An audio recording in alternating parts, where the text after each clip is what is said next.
बहुत समय पहले की बात है। समुद्र के किनारे एक छोटा सा मछुआरों का गांव था। वहां अर्जुन नाम का एक युवक रहता था।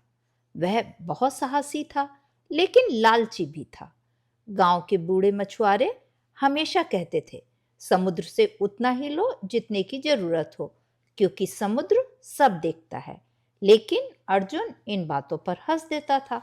एक दिन मौसम बहुत खराब था। आसमान में काले बादल थे और समुद्र की लहरें असामान्य रूप से ऊपर उठ रही थीं। सभी मछुआरों ने उस दिन ना जाने का फैसला किया, पर अर्जुन बोला, आज सबसे ज्यादा मछलियां मिलेंगी और मैं सबसे अमीर हो जाऊंगा।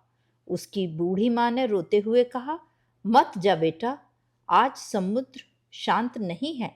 लेकिन लालच ने उसकी बुद्धि छीन ली थी। रात होते होते समुद्र के बीच अचानक घना कोहरा छा गया।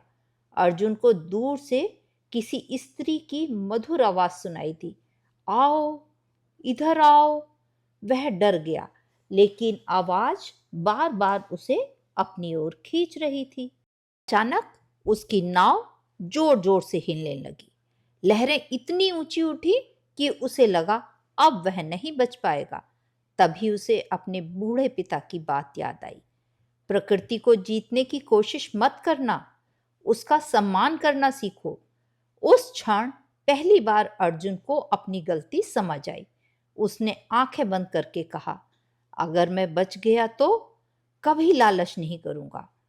कुछ देर बाद तूफान शांत होने लगा। सुबह जब उसकी आंख खुली तो उसकी नाव किनारे पर थी। कुछ दिन के बाद अर्जुन बदल चुका था। वह अब उतनी ही मछलियां पकड़ता जितनी की जरूरत होती, और गांव के बच्चों को हमेशा एक बात सिखाता, प्रकृति हमें सजा नहीं देती, सिर्फ हमें हमारी सीमा याद दिलाती है। इस कहानी से हमें यही सीख मिलती है कि जब इंसान लालच में प्रकृति की आवाज सुनना बंद कर देता है, तब प्रकृति उसे अपने तरीके से समझाती है। को ये कहानी कैसी लगी? कमेंट करके मुझे अवश्य बताइएगा।